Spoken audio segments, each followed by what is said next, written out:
Estoy diciendo la misa de Navidad, de la tercera misa del día, tercera misa. Lectura de la epístola del apóstol San Pablo a los Hebreos.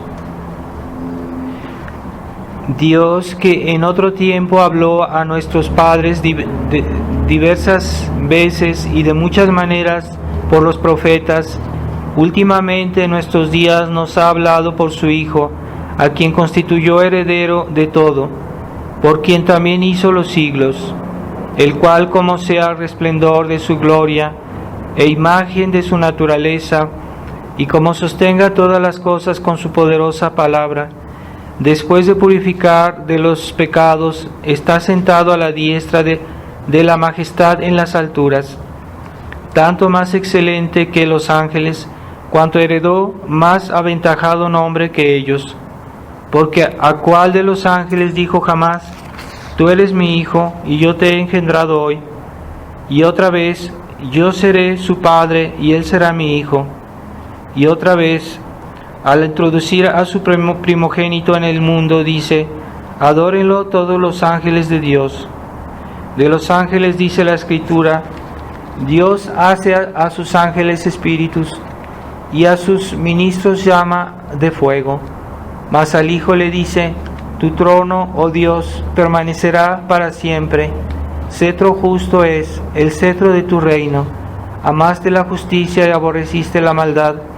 Por esto, oh Dios, el Dios y Padre tuyo, te ungió con el óleo de la alegría, con preferencia a tus compañeros. Y en otro lugar: tú, Señor, en el principio pusiste los cimientos de la tierra, y obra de tus manos son los cielos. Ellos perecerán, mas tú permaneces. Todos como el vestido envejecerán, y los mudarás como un manto, y mudados quedarán. Mas tú eres el mismo, y tus años no fenecerán.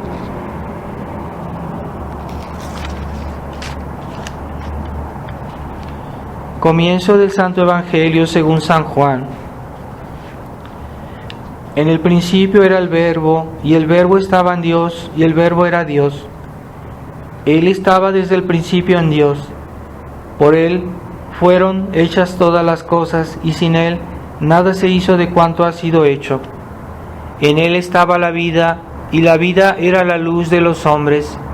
Y la luz resplandece en las tinieblas, y las tinieblas no le comprendieron. Hubo un hombre enviado de Dios, cuyo nombre era Juan. Este vino como testigo a dar testimonio de la luz, a fin de que por él todos creyesen. No era él la luz, sino enviado para dar testimonio de la luz. El Verbo era la luz verdadera, que alumbra a todo hombre que viene a este mundo. En el mundo estaba, y el mundo fue hecho por él, mas el mundo no le conoció. Vino a los suyos, y los suyos no le recibieron.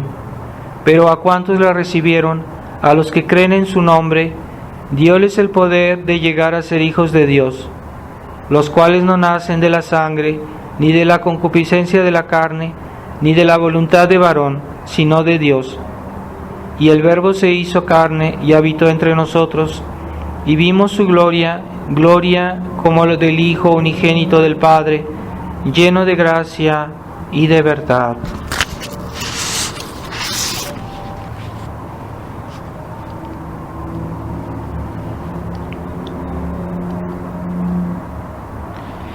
En el nombre del Padre, del Hijo y del Espíritu Santo. Amén.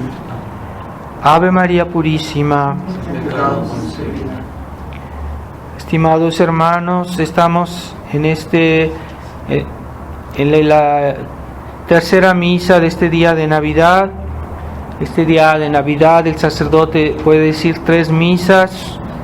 Es una excepción en el año, y es hoy en esta misa de hoy, de la misa del día, pues hemos escuchado el Evangelio el comienzo del Evangelio de San Juan, en el cual nos habla sobre todo de Dios, de Jesucristo, en cuanto es Dios, en cuanto Él viene de Dios Padre, y en cuanto su vida que Él tiene en la eternidad es el origen de lo que vemos aquí en esta tierra, el origen de la existencia de las cosas, de las criaturas que han sido creadas por la fuerza del Verbo, que es el Hijo de Dios, y que da a las cosas su existencia, su consistencia y su continuidad, y que también les da a la creación pues una restauración después del pecado. Así que todo realmente está para nosotros, todo está en qué relación tenemos respecto al Verbo, cuál es nuestra relación, es la relación que tenemos con Él. Si es buena, pues entonces nos salva. Si la relación que tenemos con el Verbo es negativa, es decir, estamos separados de Él, estamos en pecado o estamos en desorden, entonces para nosotros es algo negativo completamente, porque al desligarse de aquel que es la causa de nuestra existencia, la causa de nuestra felicidad, la causa de todos nuestros bienes, de todo lo que nosotros nos es útil, nos es bueno, pues separarse de Él es ni más ni menos que la muerte, que la desgracia, que la condenación, ¿verdad? Entonces no podemos darnos el lujo de estar separados de Dios, de estar enemistados con Él, porque eso realmente la fuente de todos nuestros bienes posibles que existan o que puedan existir, y es lo que el mundo o los hombres incrédulos ya no perciben, la dependencia que nosotros tenemos de Dios, que es absoluta. Entonces incluso los católicos que tienen una fe disminuida, una fe debilitada, ya no perciben a qué punto nosotros somos dependientes de Dios. Y mejor que decir a qué punto, es mejor decir absolutamente. Nosotros somos dependientes de Dios absolutamente en todas las cosas y en todo lo que es bueno, de todo lo que tenemos de bueno o que somos de bueno, todo absolutamente viene de Dios. Así que no hay posibilidad de ser feliz o de salvarse fuera de Dios. Si en esta vida tenemos, hasta los malos tienen una cierta participación a los bienes de Dios, no es porque realmente tengan el derecho o porque realmente sea normal, sino porque Dios nos da una oportunidad en esta vida de podernos salvar y de utilizar esos bienes que Dios nos da, pues para utilizarlos para salvarnos, para dirigirnos hacia Él. Por eso Dios nos da, incluso en esta vida, como decía nuestro Señor, Dios hace salir su sol sobre buenos y malos, y a Dios les da cosas buenas a todos, pero no es porque tengan realmente derecho los malos a esas cosas, o porque realmente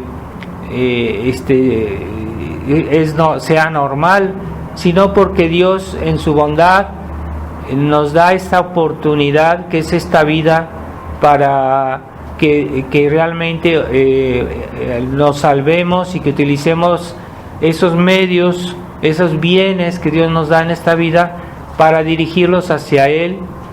Nos da un tiempo, una oportunidad, pero las personas que están cegadas por su falta de fe, pues entonces ven esto como un derecho, se acostumbran a esta vida o estos bienes que Dios nos da, se acostumbran, los utilizan para otras cosas que no son para gloria de Dios, y entonces creen finalmente y terminan creyendo que tienen derecho a eso, pero no, es que tenemos derecho a todo aquello que nos ayuda a hacer nuestro deber. A eso tenemos derecho. Entonces, un padre tiene derecho a los medios para educar y alimentar a su familia, porque es un deber de un padre alimentar a su familia. O una madre tiene derecho a las cosas que son necesarias para su hogar, porque su deber es mantener el hogar, el orden en el hogar, y en ese sentido tiene derecho, ¿verdad? O nosotros tenemos derecho, por ejemplo, a los bienes de la iglesia, porque Jesucristo nos los ganó con su pasión, y tenemos derecho porque Jesucristo los hizo para que nos salváramos. Entonces aquello que son nuestros deberes de cristianos, tenemos derecho a esos medios.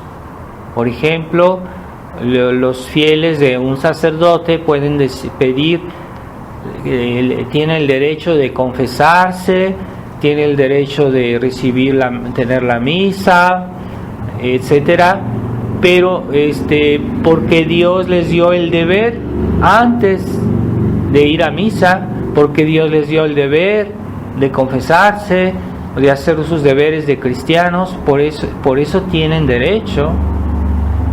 Entonces, primero están nuestros deberes y después están nuestros derechos. Entonces, queremos ir al cielo. Sí, primero Dios hizo el cielo, no es por nuestra salvación, Dios lo hizo primero para su gloria, para ser glorificado. Entonces primero debemos dar gloria a Dios y después nos vamos a salvar.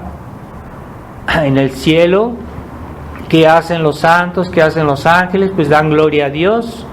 Pues es el primer fin. Antes que nuestra salvación está la gloria de Dios. Así que si cumplimos nuestras obligaciones de dar gloria a Dios, entonces tenemos derechos. Y entonces no olvidemos que ahorita hay esa mentalidad de que la gente cree que tiene derechos y no cumple sus deberes con Dios, y creen que que deben tener esto, quieren exigir aquello, pero no hacen lo que deben hacer. Entonces hay una apariencia engañosa, porque en esta vida Dios nos da muchos bienes, nos da incluso muchos derechos, pero esos derechos están ordenados a su gloria, y si no hacemos buen uso de ellos, pues estamos desperdiciando esa oportunidad de salvarnos, de dar gloria a Dios. Y esa es la mentalidad que se ha inculcado mucho en los fieles de la Iglesia Conciliar, de que los cristianos pues tienen solo derechos, y que Dios es tan bueno que lo único que hace es hacer que lo que a nosotros nos gusta, nuestro bien. Pues sí, si Dios lo quiere hacer, seguramente, claro, porque es bueno, pero antes que nuestro bien está su gloria, está el servicio de Dios. Entonces no hay que creerse como niños mimados que tienen solo derechos y que caprichos y que hacen lo que quieren, lo que les gusta, nada más. Pero pero es verdad que Dios es bondad infinita, y que todo eso que Él nos pide para servirlo, para darle gloria, en eso pone nuestra felicidad. Hubiera podido hacerlo de otra manera, pero todo aquello que es nuestro deber, que son nuestras obligaciones, que Dios nos impone, nos impone para glorificarlo, para servirlo. En eso mismo Él pone nuestro bien, nuestra salvación, nuestra felicidad, nuestros bienes completos, ¿verdad? Así que en el cielo, el hecho de dar gloria a Dios es lo que nos va a hacer lo más felices, lo que nos va a llenar de más felicidad, de la más perfecta alegría, el hecho de dar gloria a Dios, ¿verdad? En el cielo. Así que no hay que temer de un Dios tan bueno. Ciertamente no hay que caer en el temor servil, es decir, de servir a Dios solo por temor, pero no, hay que servir a Dios por amor, porque Él se lo merece y porque Él es infinitamente bueno. Es justo que lo amemos sobre todas las cosas, porque Él es infinitamente más que todos los bienes de la tierra juntos, que nuestro propio bien. Él se merece más amor que el que podemos tener hacia nosotros mismos, porque es normal. Él es infinitamente bueno, infinitamente grande, es lo justo, es lo normal, es normal que lo amemos más a Él que a nosotros mismos. No tiene nada de difícil de hacer eso, porque es algo normal, ¿verdad? Como hay personas que a veces se sacrifican por otra persona porque la quieren y hasta se privan de sus propios bienes para dárselos a ella, porque la quieren mucho, porque la estiman, y a veces se privan hasta de sus propios bienes por el bien de esa persona. Eso es un amor generoso, ¿verdad? Y que no lastima, que no molesta, porque la persona, por el hecho de hacer bien al amado, eso la hace feliz, eso la llena, la satisface, le da una satisfacción plena el hecho de hacer feliz a la persona que ella ama, y es normal. Así que si nosotros deseamos la gloria de Dios sobre nuestro bien, pues eso no nos hará infelices, porque una vez conociendo lo que es Dios, su bondad infinita, pues eso nos hace felices poderle satisfacer o hacer su voluntad.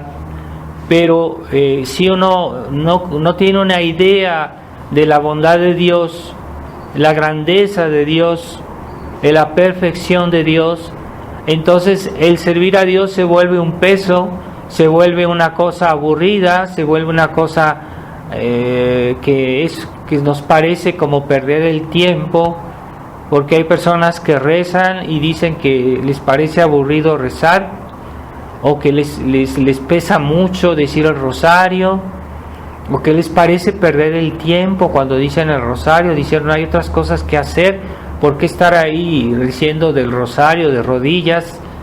Les parece perder el tiempo. ¿Por qué? Porque no tienen amor de Dios, y no ven la necesidad de amar a Dios. Es una necesidad. Cuando uno ama a una persona, se vuelve una necesidad. Cuando el amor es intenso, uno no puede estar sin la persona amada, no puede estar, no es feliz si no está con ella, o que no la hace también a ella feliz, ¿verdad? El amor hace que uno quiera que la persona amada sea feliz, y hace esfuerzos y todo por ella, ¿verdad? Como un padre o una madre que aman a sus hijos, pues toda su vida está dedicada a ellos. Todos sus actos, su trabajo, sus preocupaciones está orientada a sus hijos, porque los aman realmente, y eso los hace felices. Pero si no se ocupan de sus hijos, como a esos padres o madres modernas que prefieren abandonar a sus hijos y divertirse, pues pero unos buenos padres o unas buenas madres, si no pueden ayudar a sus hijos, pues son infelices. ¿Por qué? Porque por razones de amor. Entonces el amor explica muchas cosas en la vida cristiana, pero hay que conocer al amado, porque si uno no conoce al amado, pues no lo puede amar. y si no lo conoce, y si lo conoce mal, pues lo ama mal, y si no trata de conocerlo, pues nunca lo va a amar. Es así que con Dios también, si no lo conocemos, pues no lo podemos amar, o si lo conocemos mal, porque no nos interesamos a conocerlo, o a leer, o a informarse, o a rezar, porque la misma oración nos abre la inteligencia, y más rezamos y más conocemos a Dios, y más tenemos la familiaridad con Dios, y más una persona se acerca a Dios, pues está como lo ama más, porque es normal, ¿verdad? Si vemos por ejemplo, algo bonito, así como de muy lejos, pues apenas se distingue, y a veces puede parecernos algo interesante, pero de lejos no se ve bien. Pero si nos vamos acercando, cada vez que nos acercamos, nos parece más claro, más bello, más amable, y entonces nos interesa más a la medida que nos vamos acercando. Pues así, cuando nos vamos acercando a Dios, cada vez vemos más la utilidad, el interés, la belleza de amar a Dios. Entonces, cada vez que hacemos esfuerzos de vida cristiana, pues nuestro amor por Dios crece naturalmente, incluso sin esfuerzos en sí.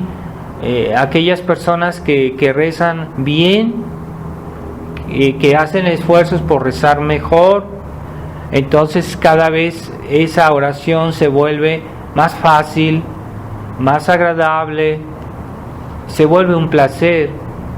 Aquellos que aman a Dios y que rezan, lo hacen con gusto.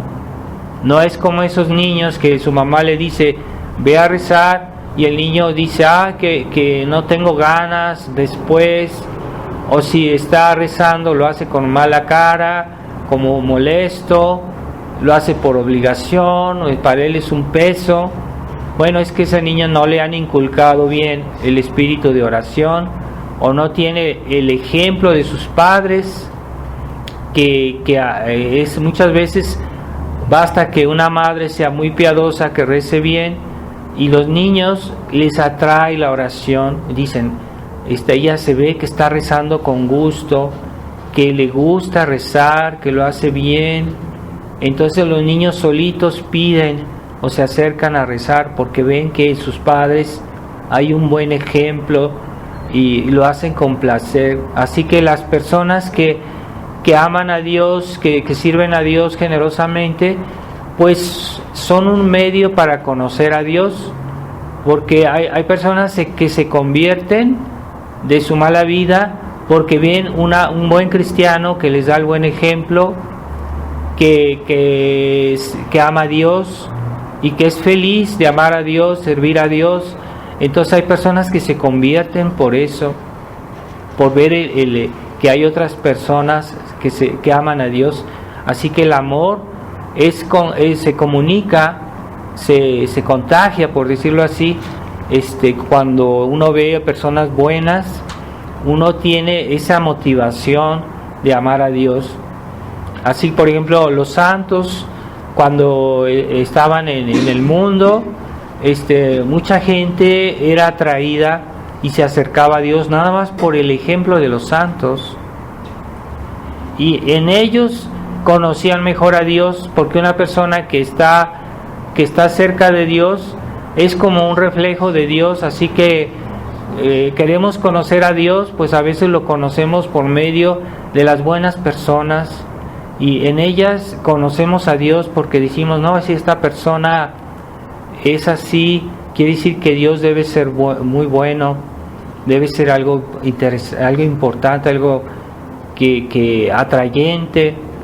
Entonces hay muchos ejemplos en la vida de los santos, por ejemplo, de mártires que tenían a los que los querían matar, a los verdugos que los querían matar, y ellos se convertían nada más de ver el ejemplo de estos santos, y se convertían al cristianismo más por el ejemplo de esa vida ferviente, de esas personas que estaban llenas de Dios.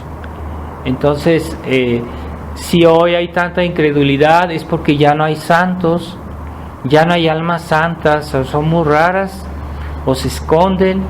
Entonces, nos han escondido el rostro de la iglesia, porque la iglesia es santa. ¿Y quién nos ha escondido el rostro de la iglesia? Pues ese es como un velo que han puesto sobre la iglesia, que es el modernismo, que es el conciliarismo de este Concilio Vaticano II, que nos han hecho deformado el rostro de la iglesia y nos han presentado algo que no es la iglesia, que no es la iglesia católica, una santa, católica y apostólica. Y por eso la gente se ha enfriado en el amor de Dios, se ha enfriado en la fe, se ha enfriado en la esperanza, porque el velo el rostro de la iglesia ha sido ocultado y ya no se ve hoy realmente la presencia de la iglesia verdadera. Yo no hablo de la iglesia conciliar, yo hablo de la iglesia católica, de la iglesia verdadera, iglesia. Hoy se dice iglesia católica aquello que es la iglesia conciliar, pero eso es una estafa, nos están vendiendo moneda falsa. No es eso la iglesia. La gente está engañada y entonces se necesita que haya almas que tengan fe, que tengan el verdadero concepto de lo que es la santidad de la iglesia. No, que no consiste en una iglesia sentimental, una iglesia que nada más hace llamado a los valores del hombre, a los derechos del hombre, pero no, lo que hace el interés de la iglesia católica es su santidad, porque eso solo viene de Dios, no son valores humanos, no son valores materiales, ¿verdad? Entonces hoy el Papa Francisco solo habla de valores humanos, habla de los pobres, pero sí, los pobres necesitan ayuda, pero ¿por qué debemos amar a los pobres? Porque están hechos a imagen de Dios. Entonces finalmente vemos el interés de ser caritativos es siempre por amor a Dios. Si no, se vuelve una especie de filantropía masónica, y es lo que predica el Papa Francisco. Él habla de los pobres, pero ¿por qué no nos habla de los derechos de Dios? ¿Por qué no nos habla de la santidad, de la vida sobrenatural que trajo este niño que nació este día? Pues Él nos trajo la santidad para hacernos participar de esa vida sobrenatural que no se da en este mundo, ¿verdad? Hay flores que no se dan en estas tierras, en este mundo terreno. Aquí no nacen ese tipo de flores de santidad. Entonces, ¿cómo es que nacen si no interviene Dios? Y que Él desde el cielo no vino para traernos eso. No hay que creer que la santidad es fruto de las virtudes humanas, de los esfuerzos humanos. No, la santidad viene de Cristo, es un don de Dios. Y las almas santas pues son un don que viene del cielo, no es fruto de las cosas, los esfuerzos puramente humanos. Se necesita que la gracia esté presente, pero eso no viene de la tierra, no se puede explicar con las leyes humanas, con las leyes de la naturaleza, con los esfuerzos puramente humanos. No, eso no puede producir la santidad. Eso viene forzosamente de arriba, del cielo. Entonces, si uno pierde la noción de la santidad divina, la santidad de Dios, entonces ya no puede haber santos en la tierra, ya no puede haber almas santas. Y el modernismo nos ha hecho caer en el naturalismo. Ven todo, hasta las cosas de Dios, las ven como algo natural, algo que se explica naturalmente, que viene de la naturaleza, que es humano. Pero es que eso no es la santidad.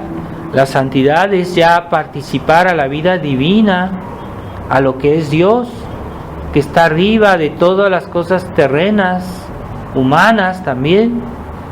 El hombre por sí mismo no puede producir la gracia, necesita la ayuda de Dios por la iglesia, la verdadera iglesia. Entonces, si se olvida todo eso, pues entonces la sociedad se vacía de esa vida sobrenatural. Ya no, esta sociedad cada día es más naturalista. A veces uno haya personas que son buenas gentes, buenas personas, como se dice comúnmente, pero son personas que no tienen ese contacto con Dios. Es una bondad humana, natural.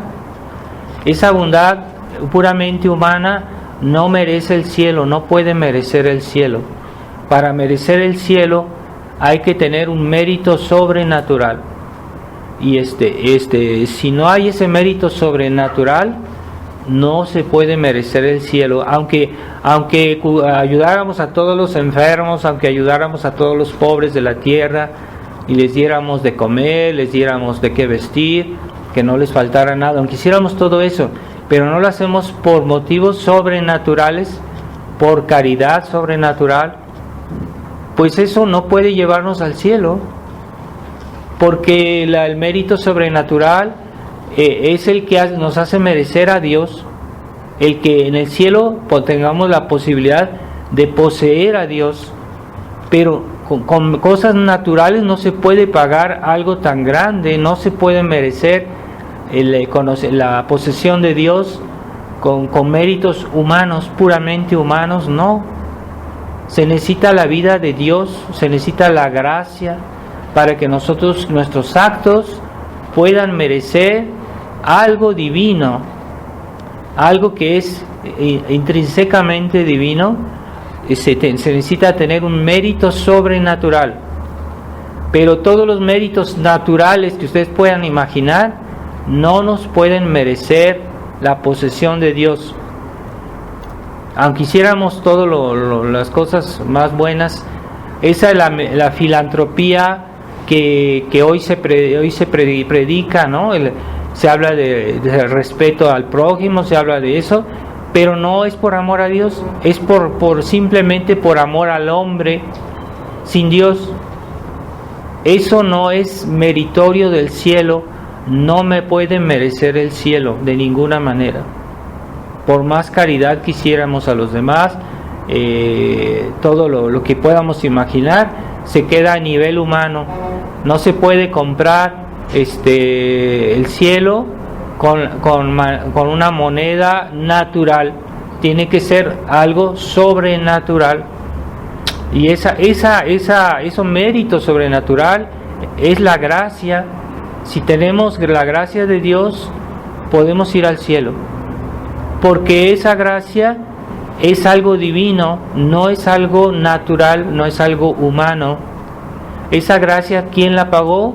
Pues Jesucristo en la cruz. ¿Y dónde están los canales de la gracia?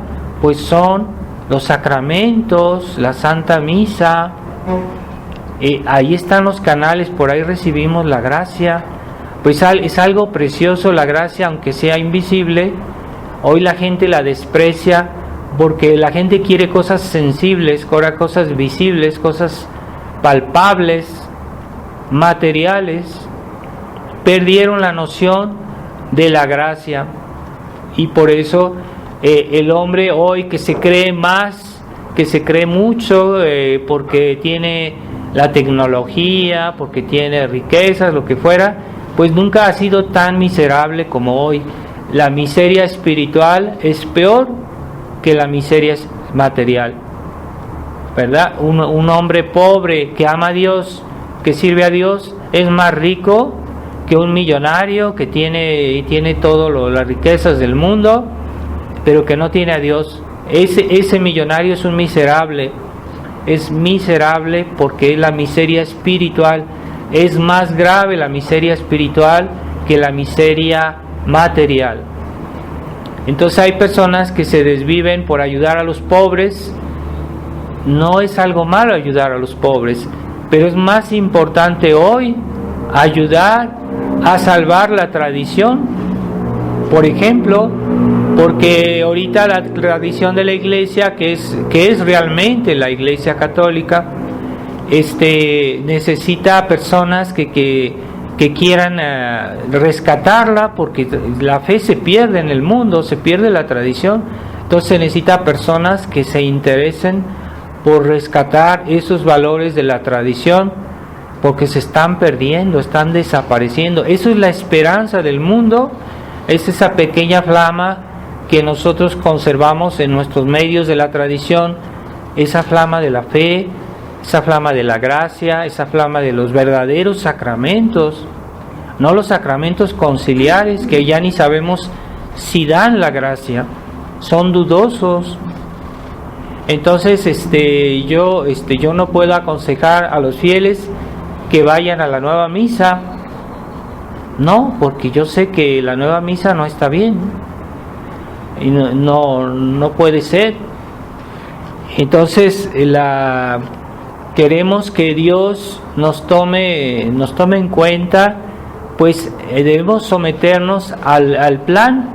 Dios tiene un plan, un proyecto para que cómo debemos arreglar los problemas de este mundo, los problemas de la humanidad, nuestros problemas personales, y para rescatarnos del pecado y que podamos ir al cielo. Dios tiene un plan, tiene una economía de su salvación.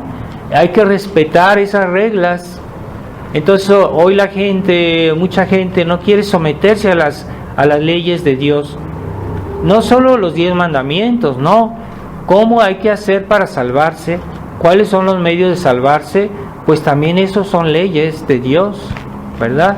Yo quiero que Dios me perdone mis pecados, tengo que someterme a la confesión, tengo que confesarme. Ese es el orden actual de las cosas que Dios quiere. Es para salvarnos, pues tenemos que confesarnos. Entonces hay personas que tienen esa mentalidad protestante, que se dicen católicos pero son protestantes en la práctica, y ellos dicen no, es que confesarse no es necesario, basta que yo hable con Dios. Pues eso es arrogancia, eso es soberbia. ¿Cómo tú pretendes acercarte a Dios cuando Dios es infinitamente grande? ¿Quién te crees? ¿Para que te crees igual a Dios? ¿Para que Él te escuche como si fuera tu compañero? No. Entonces, si Dios nos tiende la mano, hay que aceptar los medios que Él nos presenta, ¿verdad? Y en la Iglesia hay una economía de la salvación, hay que someterse a ese orden. ¿Cómo Dios quiere santificarnos? Pues por la Santa Misa, por los sacramentos, por la oración, ¿verdad? Es que yo no tengo tiempo de rezar, tengo cosas muy importantes. Claro, sí, siempre todo es importante para aquel que no tiene fe, o que tiene una fe disminuida, defectuosa, casi moribunda. Esas personas pues siempre encontrarán que sus preocupaciones materiales son más importantes que su vida cristiana, que el orden de la salvación. Y así que Dios también en su orden ha dispuesto que ninguno de los sacramentos, ni la oración, ni la misa, ni los sacramentos nos pueden hacer bien si no tenemos primero la fe. Así que la fe es antes que la Santa Misa, es antes que la obediencia, es antes que los sacramentos. La fe, hay personas que no fueron bautizadas y que se salvaron porque tenían la fe, porque eran personas que apenas se habían convertido y todavía no habían sido bautizadas, y los martirizaron, los mataron porque eran creyentes y se salvaron. Así que porque la fe es el principio de toda salvación. Entonces, si quieren los modernistas corrompiendo la fe de los corazones de los fieles, están corrompiendo la fe, hacen que todo lo demás se vuelva inútil. Todo lo demás de la vida cristiana se vuelve inútil si yo pierdo la fe. Así que si yo no tengo fe y voy a confesarme, la confesión no me vale, no me sirve, no me da la gracia. Si yo no tengo fe y voy a misa, tampoco me sirve de nada. La misa no me hace bien porque no tengo la fe. Si yo voy y me quiero bautizar y me bautizo y no tengo fe, pues el bautismo no me da la gracia de Dios. Y así todo. Entonces la fe es primordial, ¿verdad? Entonces hoy en la Fraternidad San Pío X se ha insistido mucho sobre la misa, sobre los medios de santificación, pero es que la fe hoy está en peligro, la fe hoy está siendo atacada, la fe está siendo hoy destruida, y si los fieles no tienen las armas para defender su fe, entonces ¿de qué les sirve recibir los sacramentos si su fe está en peligro? ¿Verdad? Entonces el combate de la fe es anterior a la recepción de los medios de la gracia.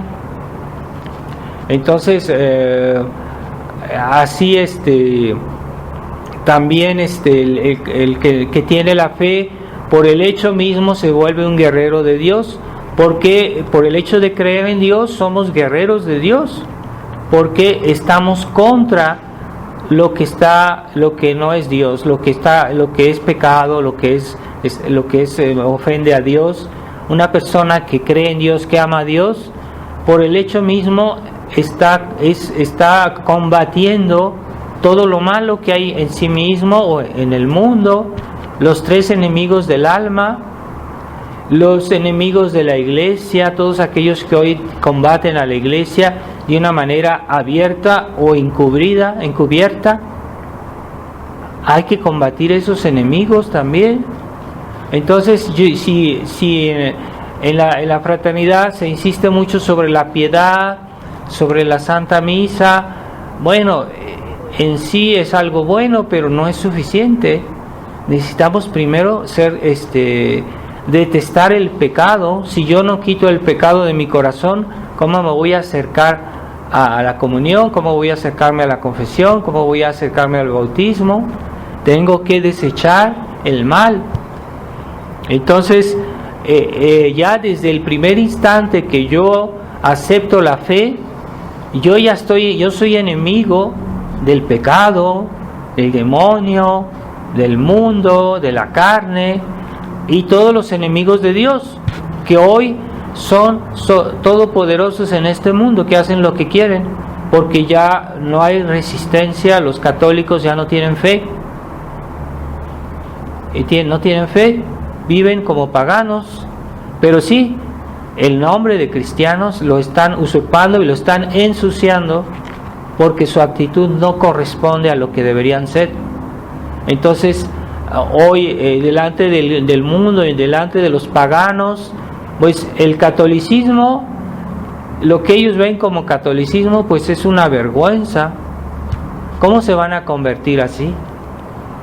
Entonces ¿y por qué ya no hay santos en esta época? Ya no se ven santos en otros tiempos. Por ejemplo, vemos en el siglo XVI, y uno ve muchísimos santos que hubo en esas épocas, y mucha gente, no solo personas buenas, había mucha gente santa, pero había los grandes santos, había muchos. ¿Y por qué hoy ya no hay santos? Porque los católicos ya no creen profundamente en la gracia, ya no creen profundamente en la fe, y tienen se han vuelto que buscan su comodidad. Es un catolicismo de comodidad, de lo que nos conviene, de lo que nos gusta, de lo que entonces ya no hay virtudes. Son gente completamente sin virtudes cristianas. Son la nueva juventud ya es como un cuerpo sin esqueleto, es como una gelatina. No tienen virtudes, no pueden hacer nada, no se les puede pedir nada, no son capaces de nada, que no tienen virtudes cristianas. Y así los han educado hoy los padres que creen ser buenos papás, porque a los niños no les exigen nada, y que son unos niños que son así como que no parecen buenas personas, pero no tienen virtudes. no tienen carácter, no tienen no hacen esfuerzos, no aceptan la cruz, no pueden sufrir nada porque se quejan y hacen una escena cada vez que a los papás le dicen, no, es que tú no puedes ver ahorita la televisión. Entonces el niño hace su carota y sus caprichos y parece buen niño pero no lo es, no tiene virtudes, y los papás nunca quieren que el niño sufra, pero es que todos los días sufrimos cuando hacemos nuestro deber, cada vez que tenemos que levantarnos en la mañana, cada vez que los papás o el papá se levanta temprano para ir a su trabajo, pues es un sacrificio. Eso es difícil. Pero si a los niños ya no se les piden esfuerzos, que no se les obliga a obedecer, a ser humildes, a ser agradecidos, a privarse de algo que no les gusta, y entonces no todo puede ser alegría. Esa es la mentalidad del mundo moderno, que es el confort antes que todo. Y una persona es buena la persona que no te molesta, que no te exige, que no te llama la atención, que no te corrige. La persona buena es la que te deja pasar todo. Esa es la mentalidad de hoy. Entonces, si ustedes buscan bien en un libro de instrucción religiosa, se habla de la corrección fraterna. Es decir, que si un amigo mío yo lo veo que se está desviando, que está haciendo un pecado, lo puedo increpar, lo puedo regañar, decirle ¿qué estás haciendo? Y llamarle la atención, aunque no le guste, aunque se moleste. Y eso es cristiano. Pero hoy una persona correcta es la que nunca te va a decir algo que te moleste y que algo que no te guste, ¿verdad? Que todo te va a decir que está bien, o que no o que si te dice que algo está mal, te lo va a decir siempre de una manera agradable, y no te va a regañar, no te va a violentar de alguna manera. Entonces si ya te regaña, quiere decir que está faltando a la caridad. Esa es la mentalidad de hoy. Hoy, si un papá regaña a un hijo, la gente dice, pero es que él es muy duro con su hijo, está faltando a la caridad. Esa es la mentalidad de hoy, y es falso. Una persona, a veces el doctor, el médico lastima a sus enfermos para curarlos, los hace sufrir. No es por placer, es por necesidad, pero es necesario a veces que por ejemplo, un papá regañe a su hijo, lo castigue. Claro que sí. Es que el hijo va a decir que, papá, eres muy duro, me estás haciendo sufrir. No, es por tu bien, aunque te haga sufrir, eso te va a curar de tu problema. Y eso es realmente ser bueno, no pasar el mal, no tolerar el mal, ¿verdad? Y hoy se tolera todo, hasta el mal. Entonces una persona que tolera una falsa religión, una falsa actitud de una persona que da mal ejemplo, que da escándalo, si uno es tolerante con eso, dicen, esta persona es buena, esta persona es caritativa porque no hace sufrir a nadie, con todos está bien. No, es que no puede uno estar bien con todos, porque los que están bien con el demonio están contra Dios. Yo no puedo estar bien con ellos. ¿Cómo voy a estar bien? Entonces, esa es una sana noción de la intolerancia cristiana que se pierde, y que ya hoy todos, pues todo pasa y no pasa nada. Y esa es la triste actitud de los católicos. Por eso no hay santos ya en esta sociedad, porque ya no hay familias que vivan cristianamente, santamente. Entonces no hay hijos, ya no hay hijos santos, ya no hay hijos de virtudes, porque ya no hay familias realmente cristianas, son paganas, en las cuales está siempre prendida la televisión, los niños están perdidos en sus celulares, y los papás dicen, no, es que mi niño es bueno, él no va a ver cosas malas, yo lo conozco, él no va a ver cosas feas. ¿Cómo saben?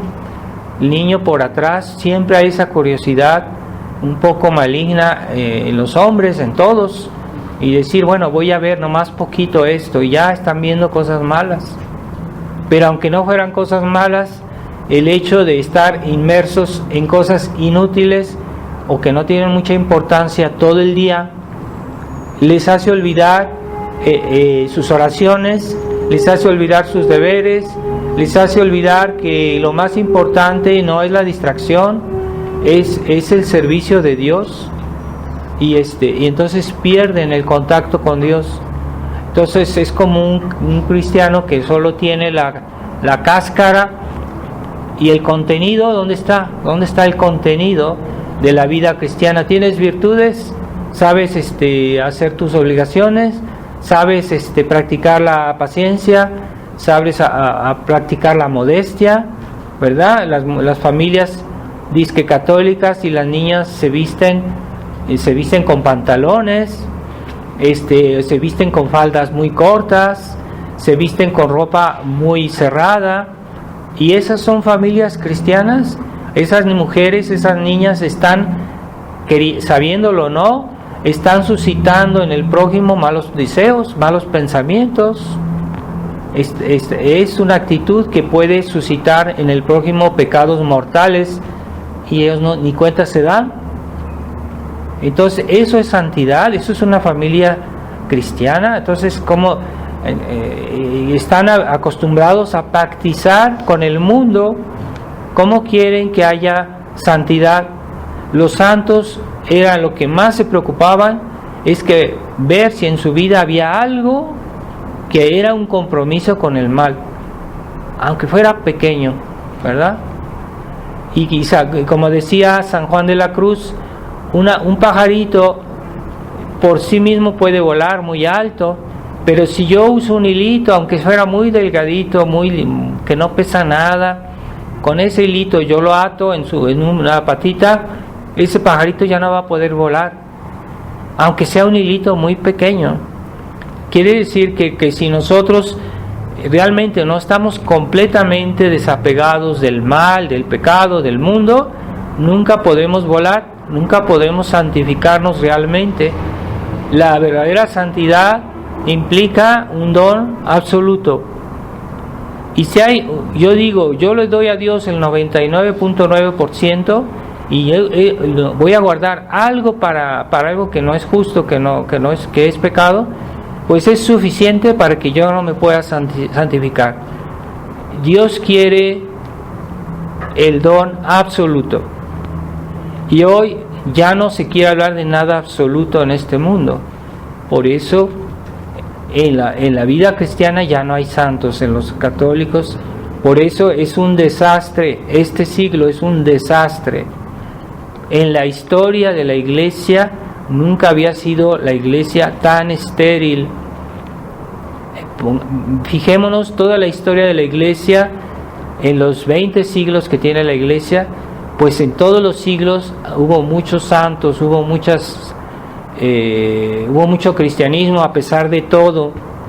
No siempre fue todo bonito, todo perfecto, pero siempre hubo grandes santos. Y hoy, en un siglo se ve un vacío espiritual, un vacío de santidad, un vacío de virtud. ¿Dónde está la iglesia? Hasta el punto que uno se pregunta, ¿dónde está la iglesia? ¿Por qué? Por la mediocridad de los católicos, la mediocridad, una vida cristiana mediocre. Los católicos se han vuelto liberales, y los pocos que quedan que no lo serían, pues están comenzando a coquetear con el mundo, porque ¿cómo vamos a estar todos fuera de contexto? Y entonces se vuelven liberales. Cuidado con las mezclas, cuidado con los pequeños compromisos, con los pequeños pactos con el mal, que un hilito basta para que nosotros no podamos ser santos. Entonces, ¿dónde están las almas que tienen entereza? Ya no hay, ¿verdad? Y dicen, no, es que yo, Padre, yo me porto bien, pero a veces nada más hago pecaditos, mentiras piadosas, pecaditos. Eso no es grave, sí, y como diciendo, sí, yo lo voy a seguir haciendo. No están por el absoluto, es decir, yo ni el pecado venial, ni los pequeños defectos que impliquen un compromiso con los tres enemigos del alma, el demonio, el mundo y la carne. He hecho un pacto con el demonio, aunque sea pequeño, aunque sea un detalle, pero hay personas que así deliberadamente han hecho un pacto de hacer un pecado venial todos los días, y dicen, no, es que eso no es grave, pero sí puedo hacerlo. Bueno, y ya están así, pero determinados a hacer ese pecadito, aunque sea muy pequeño, pues eso ofende mucho a Dios. Los pecados veniales deliberados ofenden mucho a Dios. No son los pecados así casi involuntarios que a veces nos pasa, que una pequeña distracción, a veces lo hacemos sin querer prácticamente, son pecados veniales involuntarios, no deliberados. Pero cuando uno hace cálculo de hacer un pecado venial, calculado, querido, aceptado, aunque sea venial, ofende mucho a Dios. Cuidado con esos pecados veniales deliberados. Y hoy los católicos liberales en eso son especialistas, en hacer pecados veniales deliberados. Y no, Padre, es que fue una mentira piadosa. No, es que la mentira no se puede decir jamás. No hay que confundir la mentira y la restricción mental. Eso habría que explicarles un día qué consiste la restricción mental, que no es mentira, es una manera de esconder la verdad, pero no es una mentira, no es pecado. Pero una mentira franca y neta, aunque sea de algo pequeño, siempre ofende a Dios. Cuidado, el pecado deliberado. No hay derecho de hacer mentiras piadosas. Pero sí, la restricción mental no es pecado, eso sí, pero hay que saber en qué consiste y cómo se puede hacer. Una vez puede uno esconder la verdad, no está diciendo una mentira, está escondiendo la verdad, es otra cosa. Y así que a veces tenemos situaciones difíciles, es verdad, en este mundo, y a veces estamos obligados a esconder la verdad, pero no estamos mintiendo. Entonces, pero una mentira realmente como tal, siempre es pecado. Somos hijos de Dios. Jesucristo, el Verbo encarnado, es la verdad. Así que somos hijos de la verdad, no podemos mentir. Jesucristo, el Verbo eterno, es la verdad del Padre. Y nosotros somos sus hijos por la gracia. Nosotros no podemos mentir.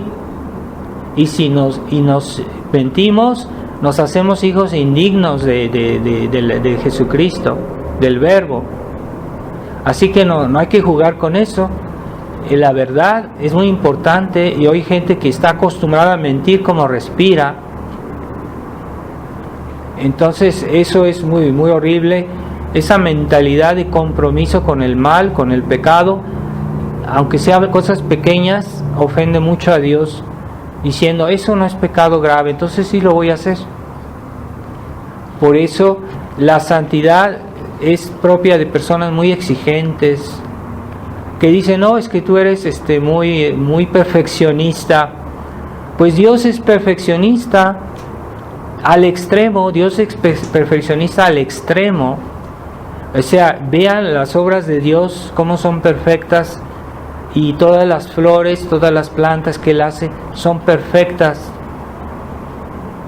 Y todo lo que hace Dios es perfecto. Y lo que hacen los malos cristianos liberales, todo es imperfecto. Ah, sí, pero es que yo soy tolerante, yo tengo caridad, yo tengo paciencia. No, con el mal no hay que tener paciencia. Esa es una falsa tolerancia. Eso se nos ha hecho pasar como algo caritativo la tolerancia del mal.